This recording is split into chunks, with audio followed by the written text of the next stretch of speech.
Здравствуйте. Итак, в прямом эфире программа Хастаголу Амта. Сегодня мы поговорим о теме назначения. Эта тема никак не утихает. Она все еще в центре внимания нашего общества. Поэтому мы выполняем наше обязательство, данное нашим телезрителям, о том, что мы будем приглашать всех тех, кто сейчас занял руководящие посты в нашем правительстве. На кого мы рассчитываем и кто, мы надеемся, в будущем нашу жизнь сделает более интересной и красивой. Тем более, и обеспеченной. Тем более вот этот месяц, что как бы новая власть официально приступила к своим обязанностям. Есть назначения, но нет в реальности каких-то комментариев и объяснений. Есть структурные преобразования в самом правительстве, опять как бы не очень понятно, что там, как и почему там объединено. И я думаю, даже несмотря на то, что был премьер-министр позавчера у журналистов, перед журналистами дала пресс-конференцию, тем не менее как бы особой ясности тоже не получилось, и поэтому мы как бы решили все-таки добить эту тему и позвали сегодня на эфир. Ну, не совсем так, чтобы сейчас мы что-то будем дополнять к тому, что говорил премьер-министр. Мы хотим напрямую поговорить с нашими сегодняшними гостями. Это Шамиль Омарович Адзенба, первый вице-премьер Республики Абхазия, правительства Республики Абхазия, Кабинета министров Республики Абхазия, и Сурен Арутюнович Керселян, вице-премьер и министр труда, занятости и соцобеспечения еще. Так что у вас, судя по той должности, которую вы занимаете, не одним портфелем, с хорошим рюкзаком, это вот Министерство труда, занятости и соцобеспечения. Вот это сейчас... то министерство, которое никогда хвалить не будут. Но вообще вот... Но всегда будут туда часто заходить. Давайте все-таки по порядку, все-таки вот как бы есть, там вот есть Министерство труда и социальной занятости, да, но еще у вас как бы вице-премьерские должности, и естественно, может, по старой привычке, я не знаю, но раньше вице-премьеры обязательно курировали какое-то направление. Что вы сейчас вообще вот давайте с вас, Шамиль, начнем. Лубзиха, добрый вечер. Спасибо за приглашение. Это в новой ипостаси, скажем так, в должности. Это первый выход в эфир. На самом деле, немножко вы ставите нас с Суреном Арутюновичем в неудобное положение, потому что, по большому счету, эти вопросы, которые вы сейчас обозначили, это прерогатива первых лиц, это премьер-министра, президента в первую очередь. Вот, но, тем не менее, мы постараемся, не соблюдая политкорректность, все-таки разъяснить ситуацию. Кто что сейчас курирует, да, что это вообще будет, кто и так за далее. что отвечает. Кто за что отвечает, да, так будет правильно. За что спрашивает потом. Ну, естественно, за что отвечает, за это и спрашивает. Мы решили уйти так вот от таких вот шаблонов, да, которые установлены были ранее, там, годами, как-то вот сразу, там, ты это, ты то курируешь, ты то отвечаешь. Премьер-министр принял такое решение. Мы собрались, когда нас назначали, кстати, нас назначили не так давно, премьер-министр уже в качестве исполняющего обязанности, и потом был назначен, и премьер-министр проработал больше нас. Вот. Он предложил такую схему. Поначалу мы все вместе, каждый день встречаясь, да, здесь какие-то есть и совещания еженедельные, и не раз, и не два. Вот, мы, совещаясь, принимаем вместе решение, коллегиально, вот так вот, прямо в смысле этого слова. И где-то буквально через месяц, окунувшись в эту сферу, понимаю, что мы люди сейчас работали отчасти, да, в определенных структурах, но, тем не менее, уже много лет нет этого опыта и так далее, плюс современные реалии немножко другие, и волна, на которой произошла вот эта вот новая смена власти, да, легитимно избранный президент и так далее, с учетом всего этого, давайте мы все окунемся в эти дела, и в процессе буквально через месяц мы сядем, и уже исходя из наших наработок мы примем решение, кто за что будет отвечать, с кого потом что спрашивать. Вот такое, если я правильно понял, вы как бы такое командное образ. На данный момент, как команда, мы принимаем решение, на самом деле это так. Значит, если можно, я так образно скажу, может быть, будет более понятно. Есть всегда иногда, значит, разные возможности, да? Производит впечатление, что мы не поняли, о чем идет речь. Да? Но я все равно не я сейчас постараюсь, чтобы инал, значит, было доступно. Да. Значит, есть два варианта, скажем, планирования парка. Да, нас учили так в школе, в институте. Один, который мы изначально все тропиночки, значит, провели, асфальтировали там или плитку положили, а потом народ пошел как хочет все равно. А есть второй вариант, когда сперва дадим возможность народу протоптать тропинки, а потом эти тропинки заасфальтируем как надо. Вот мы пошли, если так сказать, по второму пути. Почему на самом деле? Потому что вот сейчас, в самом начале, как бы на самом деле не ясно, понимаете, ну, лично я уже давно не работал в государственных структурах, я больше занимался общественной, политической деятельностью. Поэтому, но, скажем, есть опыт работы в Министерстве сельского хозяйства, в торгово-промышленной палате, там, в Госстандарте Республики Абхазия. И, наверное, уже вот в связи с этим, да, все-таки кому что ближе, потом дальше мы определимся, кто что будет курировать. Ну вот сейчас на первоначальном этапе, конечно, вы извините, что мы так настаиваем все-таки на этом, но все-таки нам интересно, вот какие задачи сейчас перед вами стоят, вот сейчас какие задачи стоят, такие наиболее актуальные, которые вы коллегиально, как вы говорили, командно решаете. Вы знаете, вот если сказать глобальную задачу нашу, да, которая не то, что перед нами стоит лично, а вообще перед всей командой, которая пришла к власти, я думаю, что ее можно обозначить вот такими словами. Это возвращение утраченного доверия населения к власти. Вот это самое главное.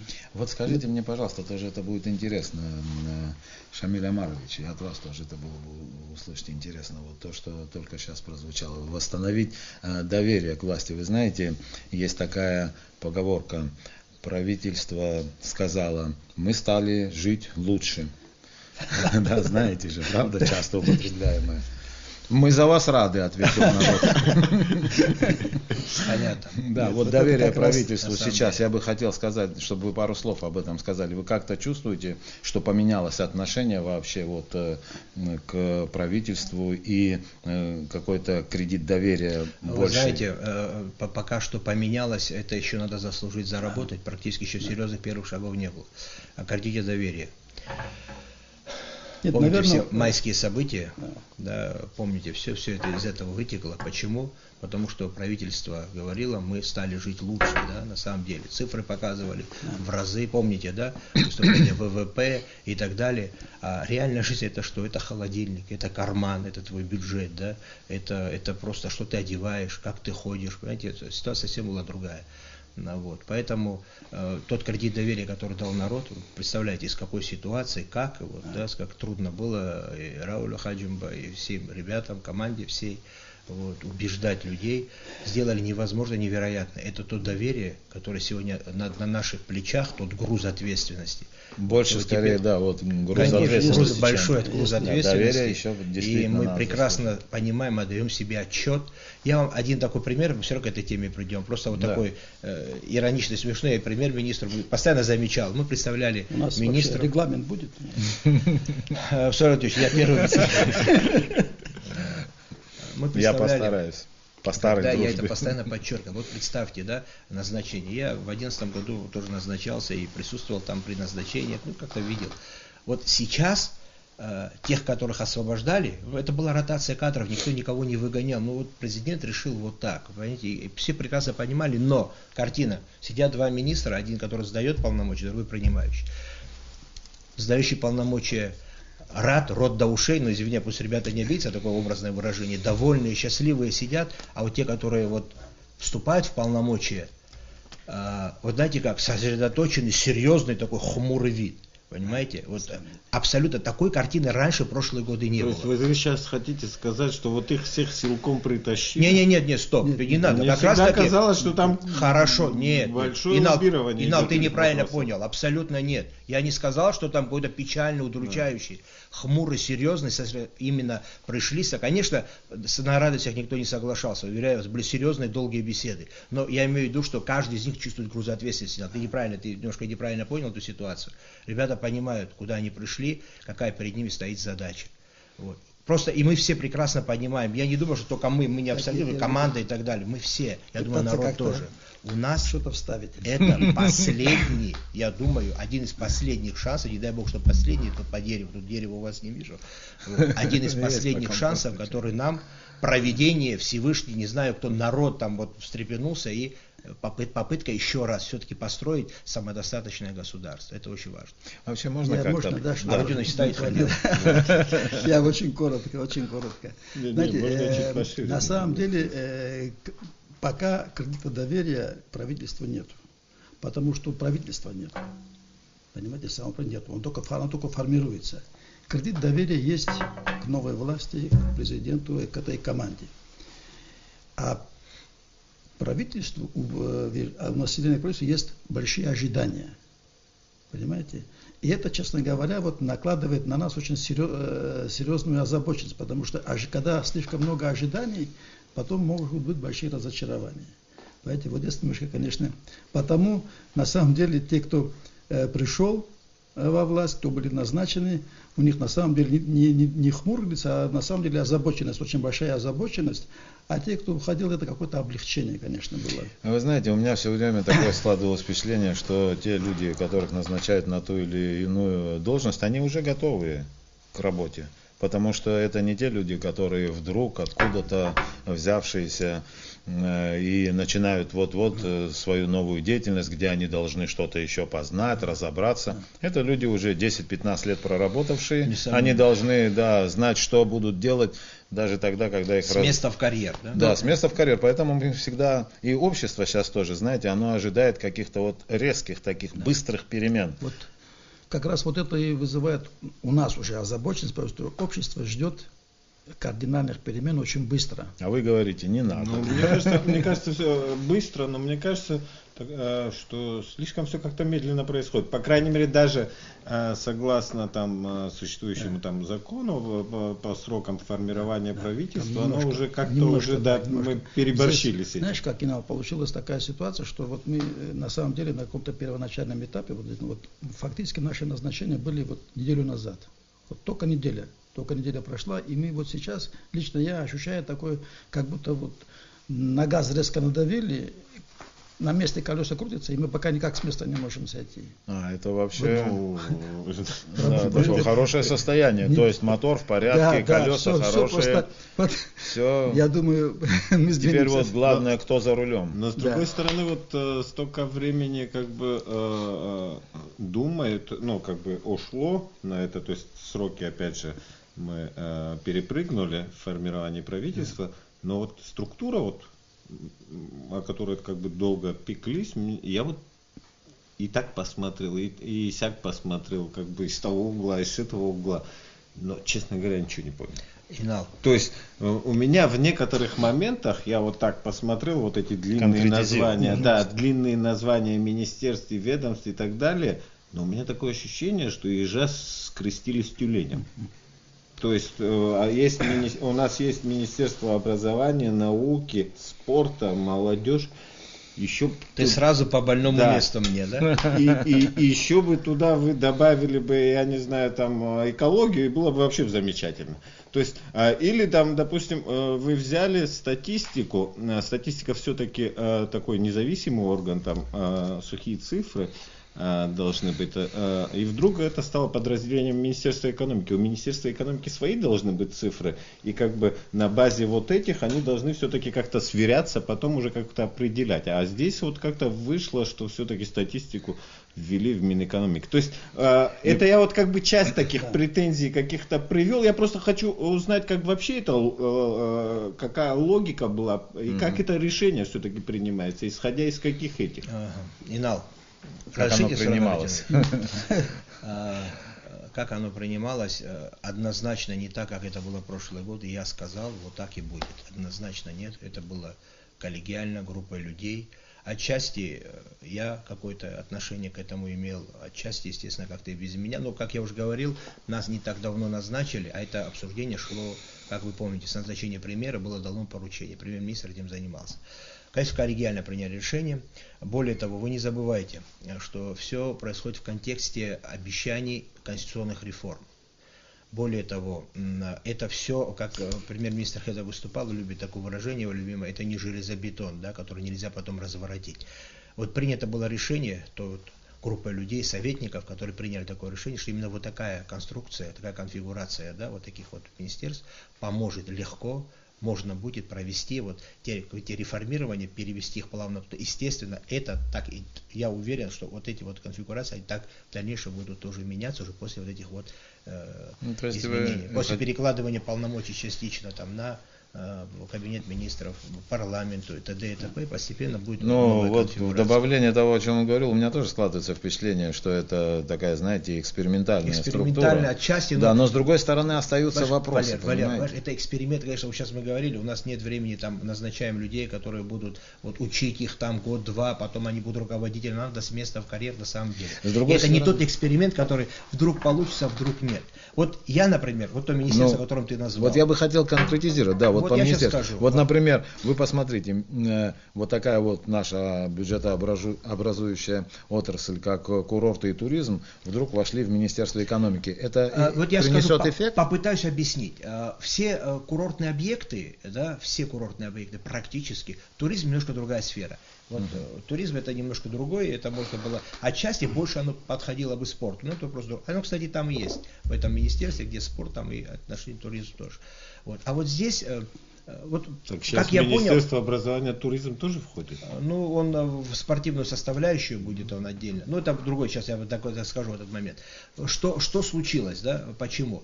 Вот все объекты, вот как логика, вот все объекты туристические, практически, за исключением курорта Пицунда, они все в аренде. Для чего? Чтобы мониторить, наблюдать, да, на данном этапе, пока вот эти вот механизмы не запущены, которые планируется делать, вот мониторить эти объекты нужен целое министерство, чтобы оно вот сидели там человек 15-20, и вот объекты, которые платят арендную плату, и все остальное подчиняются местным органам и платят в бюджет, вот что будет с ними делать министерство? Понимаете, вот поэтому приняли решение, что отдел при экономике отчасти на вот этом переходном этапе, да, пока до реформы на переходном этапе, оно вполне успешно может с этим справиться. А вопросы, допустим, приведения в норму, да, саму вот курортную сферу, да, там, приезжающих гостей, повышение стандартов и так далее, Министерству экономики эти полномочия были переданы. Понятно, что это будет изучаться, смотреть, будут анализироваться, и потом будут приниматься, естественно, другие решения. Но я трагедии, вот министерство, я хочу все-таки к своему вернуться. Я не то, что сейчас критиковать и так далее, но я тоже не понял и не принял вот это вот огромное образование, спорт. Вы понимаете, да, это молодежь, вот я там работал, я как-то по-другому видел, но я трагедию с этого не делаю. Потому что я понимаю, что на самом деле... Просто слишком много. Слишком много, да. Это и министра, сутки надо, министра пожалеть надо будет. Но вопрос такой, понятно, но тут приняли решение, будут заместители, которые будут тянуть на себе это направление. И опять-таки это не железобетон. Время покажет, и все будет, как говорится, уже по... Как ситуация подскажет, так все будет потом видоизменяться. То есть из целесообразности, понимаешь? Ну, вообще, вот, конечно, все-таки такое впечатление некоторое оно производит. Хорошо, что вы сейчас все объяснили, это понятно, но такое Думаю, впечатление... многие образования здесь относительно, я не говорю временные, что после Нового года там что-то будет, но относительно, которые будут видоизменяться в процессе своей работы. Я ничего страшного в этом не вижу. Не, ну ничего страшного нет, это тоже можно съесть. Знаете, первое, второе, третье блюдо можно в одну посуду, и можно потом тоже его не можно слопать. Компот в эти блюда никак не надо, Валер. Вы слишком утрируете, дружище. Ну, это, знаете, нам присуще вообще утрировать. Но ни одного министерства не жизнеспособного я здесь не вижу. Есть, может быть, чуть-чуть громоздкие, но не жизнеспособного. Мы просто, знаете, почему об этом спрашиваем? Потому что мы как-то рассчитываем на то, что будет эффективная работа этих министерств. А вот при такой загруженности и при такой разнопрофильности этого может не случиться. На наш взгляд, дилетантский, журналистский, мы так с поверхности смотрим. Ну, знаете, здесь может быть где-то укрупнение, вот так, да, вот такой как бы, я могу объяснить тем, что может быть здесь был подход, такой подход, именно комплексного подхода, скажем, к данному направлению деятельности. Вот для того, чтобы, потому что в этих министерствах там будет немножко по-другому. Насколько я знаю, значит, будут созданы департаменты. Это, считайте, тоже такие очень крупные значит, образования, где будет свой руководитель, все. Но все-таки общее видение, да, вот то, что касается там, молодежи, спорта, образования. Департамент науки, молодежи, да, департамент будет, спорта. Такая будет структура. Но все-таки вот общая как бы, надстройка будет вот в таком плане. И здесь можно сказать то же самое, скажем, о вот Министерстве энергетика, транспорт, связь. Да? Вроде мы так смотрим, ну, что кого с чем связали. Но если опять говорить Войти в проблему. Схематично, да, если так образно говорить, то можно сказать так, что энергетика это, скажем, сердце, транспорт это артерии, а связь это капилляры. Понимаешь, это вроде бы оно не стыкуется, а на самом деле там все очень взаимосвязано. И человек, который будет стоять над этим, там будет 3 департамента. А человек, который, вице-премьер там конкретно и возглавляющий министерство, Хильчевский, да, он будет стоять над этим, он будет видеть не часть пазла, а весь пазл. Весь пазл. Вот мне кажется, это вот в этом плане было вот именно так сделано. Но опять же, это вовсе не означает, что эти конфигурации вот такие мертвые, законченные, и их никто ничего не будет делать. Я думаю, что команда такая, которая будет по ходу каким-то образом, если что-то так, мы будем менять, видоизменять и искать лучшие пути. Работа понятна, но вот, допустим, сейчас идут назначения, еще не закончились все назначения. Закончились. Ну, сейчас, кажется, по 2-му кругу сейчас начинается. Например, Министерство здравоохранения. Министр здравоохранения ушел в отставку. То есть, вот опять же, как бы возникают вопросы. То есть, сейчас как бы объясняют, что парень пришел и посмотрел и сказал, что как бы не справится. То есть, либо возникает вопрос, либо этот парень как бы оказался не очень серьезен, хотя если ты смотришь там его биографию, он работал замминистра. Нет, это серьезный мужественный шаг, если это действительно так было. Либо его самого как бы загнали, то есть как бы говорили там, приезжай, парень. То есть доверия к этой информации у тебя нету, так? Да, но уехал человек. Но у тебя нет доверия к той информации о том, что он сам уехал. Ты думаешь, все-таки это сложились какие-то обстоятельства? Я вообще доверяю больше информации, когда я слушаю сразу несколько сторон, то есть все стороны слушаю. Да. Самое главное, то есть я как бы проецирую эту ситуацию. То есть человек приехал, и вдруг как бы так получилось, что он взял 3 дня поработал в реальности, то есть в среду его назначили, в четверг представили, четверг-пятница, во вторник он уже как бы взял и уехал. И возникает вопрос, а как вообще подход вот такой вот в этом кадровом подходе? То есть с этими людьми, кого назначают, говорят там, наверное, как бы объясняют, что от них требуется, какие условия вводят работы, контекст работы. Жизни. А у меня такое ощущение, что иногда вот или кого-то за руку тянут, он говорит, да не хочу, я не хочу. А приходит там и собственно, и понятно, что он не хочет. И идей нет, и чего-то нет. А кто-то и хочет там, или там пришел, ему сказали, условия там такие-то, а пришел, а там сказали, а здесь не трожь, сюда не лезь, и так далее. То есть мы говорим о реформах, а пока какая-то такая, мне кажется, просто возня какая-то идет непонятная. Там стулья, там где кто что понахватит, это. Я вот как бы реально особенно как бы нет. То есть замечаний очень много. Я сейчас как бы говорю не от того, что там я как бы пытаюсь чего-то найти, но я так смотрю, просто дальше может быть хуже. Если перевести его текст в вопрос, вопрос звучит следующим образом. Каким образом подбирались вообще кандидатуры? Это действительно было просто с каких-то слов, чье-то мнение учтено такое весьма поверхностное, что можно было пригласить человека, не введя его в курс дела и во всю ту атмосферу, просто полагаясь на то, что он действительно занимал какое-то место, был там авторитетным человеком, и на этой основе его и привели вот в правительство. Или там более серьезный подход все-таки существует? Когда идут дискуссии, обсуждения. По поводу министра здравоохранения уже премьер говорил. На самом деле двояко можно относиться к нему, но, честно говоря, на меня произвело очень хорошее впечатление. Я его водил представлять, и как-то, знаешь, мне так вот обидно по-человечески, потому что вот как-то вот я очень надеялся, рассчитывал. Мне понравился человек. Произвел сразу же серьезное впечатление.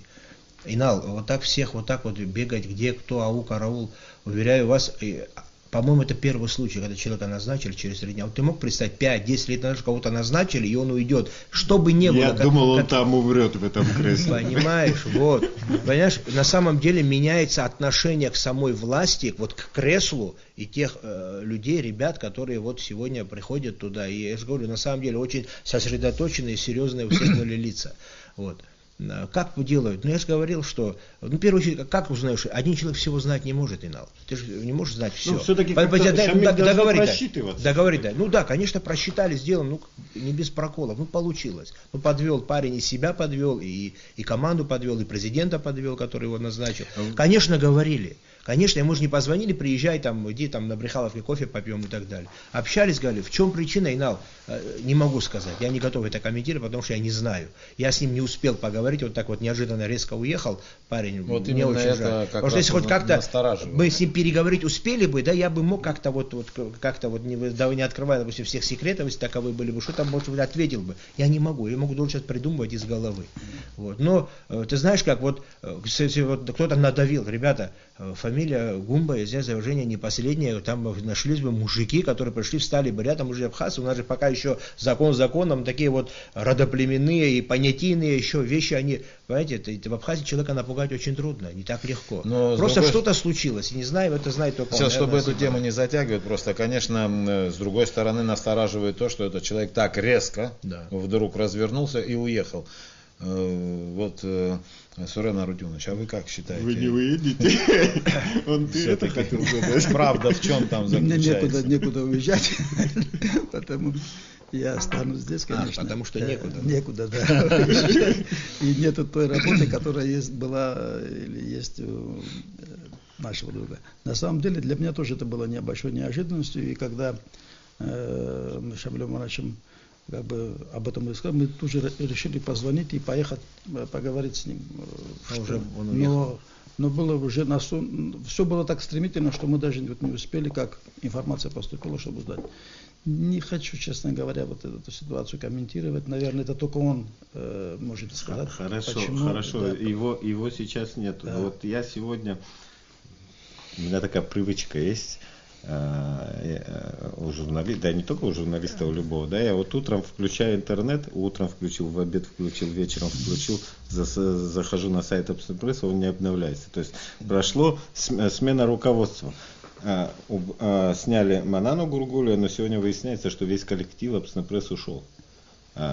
Что дальше? Вот, то есть, все-таки это такая вещь, где у нас там, это начальника у нас всегда хватает, а вот, допустим, каких-то специалистов, к сожалению, у нас везде, в любой сфере, там, 1-2 и обчелся.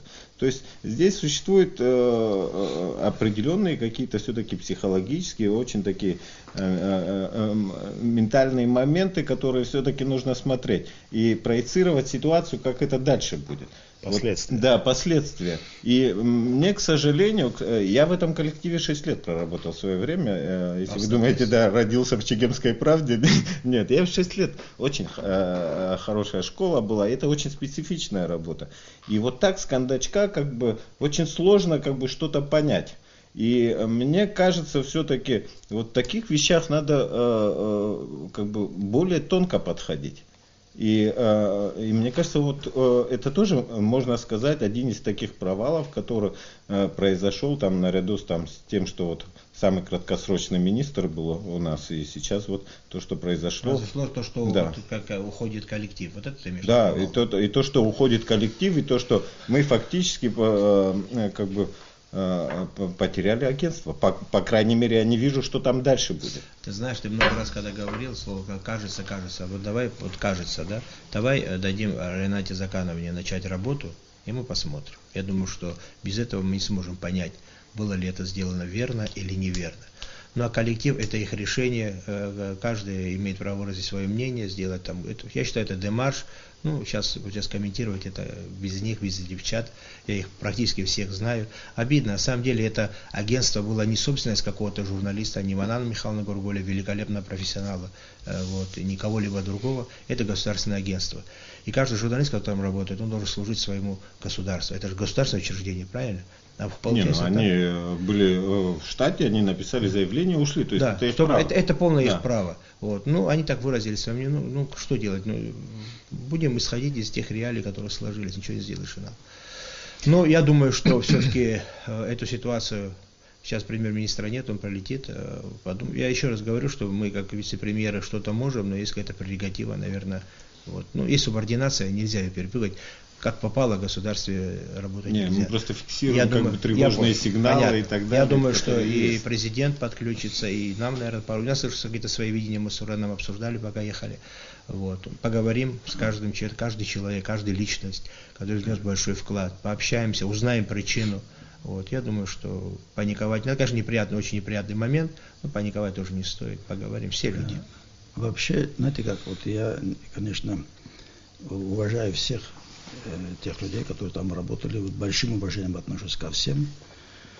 И если кого-то снимают с работы, это вовсе не означает, да, что этот человек должен уехать как министр уехал, или в этом случае, чтобы все остальные работники последовали за человеком. Это неправильно. Мы вообще должны понять одну простую вещь. Мы один народ. Понимаете, в чем дело? Да, поменялась власть.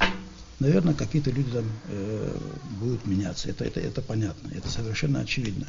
Но это вовсе не означает, что тех, кого поменяли, или тех, кто пришел, что это вот однозначно вот так, не так. Все эти люди, и наши люди, и такие профессионалы, которые были на обстреле, конечно, должны работать. И они без работы никак не останутся. Думаю, это очень интересные, хорошие журналисты. И я не знаю, по всей видимости, и будем встречаться, будем разговаривать.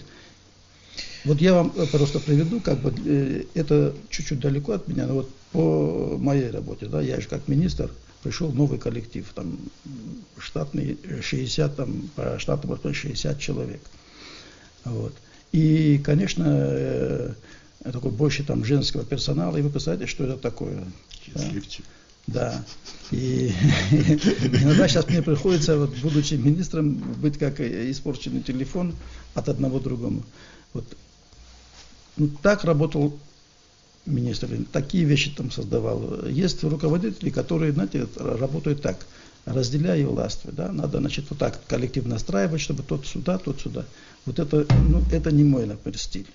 Я где бы ни работал, я всегда хочу работать той командой, чтобы эта команда ощущала, что это одна команда, делающая одно общее дело и поддерживающая друг друга.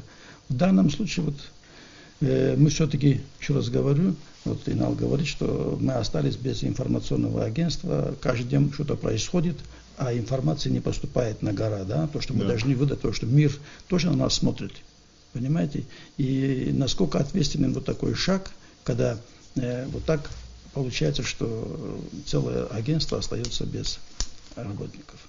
Ну, вы знаете, сама тема эта, она для нас, вот для журналистов, она очень болезненная. Вот и эти перемены, они происходили и раньше, и не раз происходили, и происходили более, я вам скажу, может быть, даже жестко или жестоко, вот, в некоторых случаях. Но хочется, конечно, чтобы в нашем обществе существовало вот такое понятие, что действительно нужно как-то привыкнуть к тому, что когда приходит новое правительство, оно меняет команду, меняются многие направления. И тут идет дело не просто о каких-то политических воззрениях, но иногда даже и о таком психологической совместимости. Но есть такое, есть даже какая-то антипатия. Представьте себе, что вдруг это не будет учитываться, да? То это будет, значит, заложенная мина на будущее в конечном итоге. А то, что там работали профессионалы и как-то это получилось вот так, знаете, на наш взгляд, да, это получилось несколько в ущерб, в общем-то, ситуации, да, агентство не работает фактически, да, то это, конечно, плохо.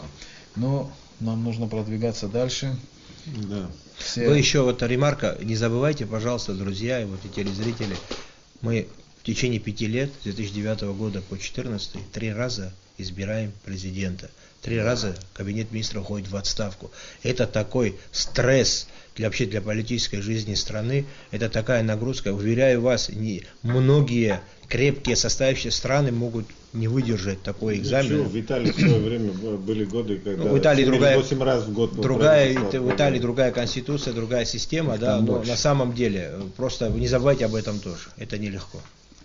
Вы знаете, вот завершая уже наш разговор, конечно, мы все время говорим, мы приглашаем сюда вот людей, которые сейчас назначены, со многими наши телезрители знакомы, с некоторыми впервые знакомятся. В принципе, у нас сейчас такой ознакомительный формат. Общая беседа, подробнее попозже, я думаю, будем мы, готовы. Конечно, вы тоже, конечно, понимаете, что да, мы потому и не задаем таких конкретных вопросов о каких-то конкретных делах, которые вы уже закладываете сейчас, может быть, вот, уже действительно что-то вам и оговорено, и мы вот нашим телезрителям все время обещаем, и обязательно это сделаем, конечно, по конкретным делам, уже по каким-то действиям мы будем приглашать вас на эфир. Единственное, что нас сейчас в этом смысле оправдывает нашу передачу, то, что вы были здесь, что вы нашли время, что вы, теперь мы показываем нашим телезрителям, что новое правительство, оно не отказывается от публичности, присутствует на всех передачах, и мы рады, что вы нам даже не надеетесь на это. Даже вы слушаете приятные вопросы. Но я вас прошу, значит, нас приглашать сюда вместе.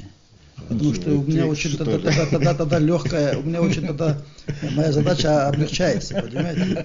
Я могу просто сидеть, присутствовать при всем этом и умно кивать головой. Вы знаете, в следующий раз мы и Нала, и Шамиля Омаровича пригласим. Как раз они будут разговаривать, а мы с вами просто поприсутствуем. Я нашим телезрителям напомню, что сегодня у нас в гостях были Шамиль Омарович Адзенба, первый вице-премьер правительства Республики Абхазия, и Сурен Арутюнович Кирселян, вице-премьер и министр труда, занятости и соцобеспечения. Еще раз огромное вам спасибо, нашим телезрителям огромное спасибо за внимание и за те лестные отзывы, которые мы уже начинаем слушать о нашей программе и о наших гостях. Будьте здоровы, всего доброго. Вам спасибо. Спасибо. Ибрагиму нужно сказать тоже Чкаду спасибо, он сегодня был за режиссерским пультом. Спасибо.